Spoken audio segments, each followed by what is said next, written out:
Sinungaling. Kung kayo'y masungit, magkakaroon ng ngiti ang inyong mukha. Kung kayo'y dating akala mo'y kung sino magbabago, marami pong binabago ang Diyos. Gusto po ng Diyos tayo magbago kasi naaawa na siya sa atin. Bakit ba awang-awa na sa Pilipinas ang Diyos? Awang-awa na. Kasi sipa tayo ng sipa, parang walang nangyayari. Palit tayo ng presidente, wala rin. Put it that way. Parang hindi ba natin? So ang baguhin naman natin ay ito.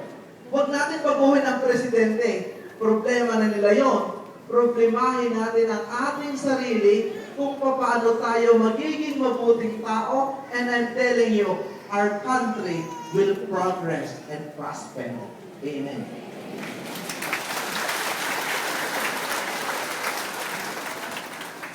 Now, we're going to pray. I want you to close your eyes.